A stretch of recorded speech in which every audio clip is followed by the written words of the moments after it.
بسم اللہ الرحمن الرحیم۔ السلام علیکم ورحمۃ اللہ وبرکاتہ۔ ڈیئر لسنرز، مجھے کہتے ہیں آر جے عادی، اور آج ایک نئے ٹاپک کے ساتھ میں آپ کی خدمت میں حاضر ہوں۔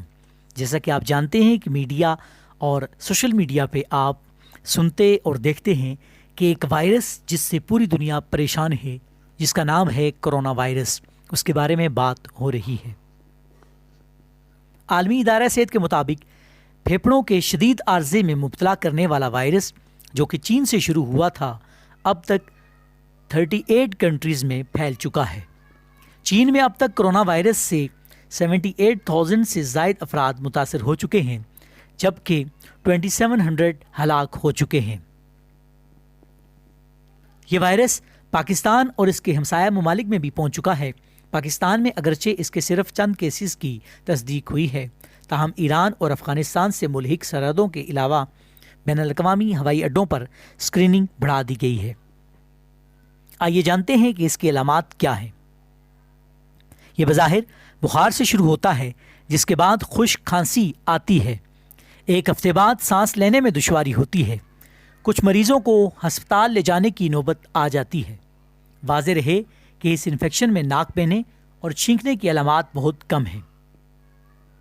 عالمی ادارہ صحت کے مطابق انفیکشن کے لاحق ہونے سے لے کر علامات ظاہر ہونے تک کا عرصہ 14 دنوں پر محیط ہے، لیکن کچھ محققین کا کہنا ہے کہ یہ 24 دن تک بھی ہو سکتا ہے۔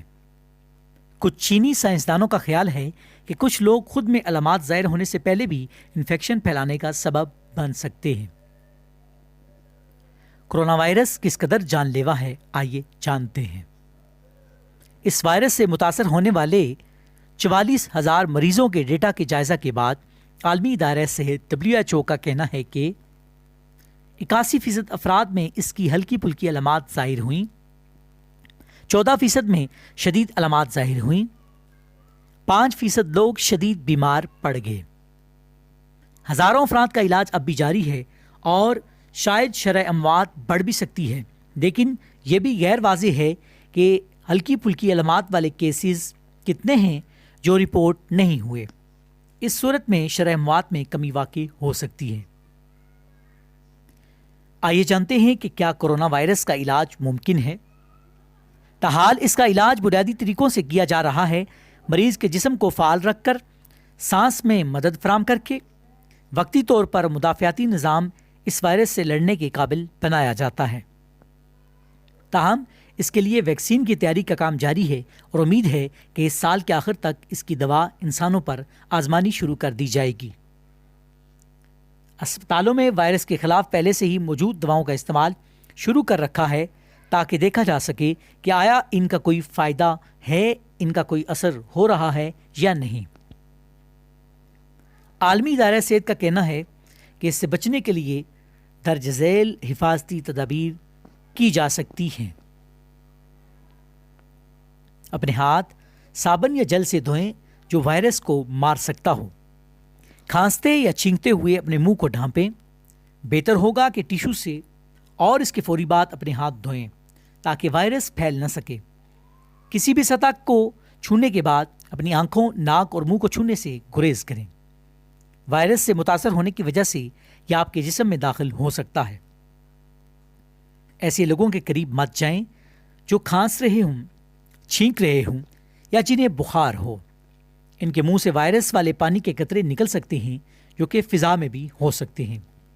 ایسے افراد سے کم از کم 1 میٹر یعنی 3 فٹ کا فاصلہ رکھیں۔ اگر طبیعت خراب محسوس ہو تو گھر میں رہیں۔ اگر بخار ہو، کھانسی ہو یا سانس لینے میں دشواری ہو تو فوری طبی مدد حاصل کریں۔ طبی حکام کی ہدایات پر عمل کریں۔ آئیے جانتے ہیں کہ یہ وائرس کب اور کہاں سے شروع ہوا۔ یہ وائرس کوئی نیا نہیں ہے، بلکہ یہ انسانوں میں نیا ہے۔ یہ ایک مخلوق سے دوسری مخلوق میں آیا ہے۔ یاد رہے کہ اس کے کئی ابتدائی کیسز چین میں پائے گئے اور ایسے بازار میں جہاں پر جانوروں کا گوشت ملتا تھا، اور جانور بھی وہ جو حلال نہیں ہیں۔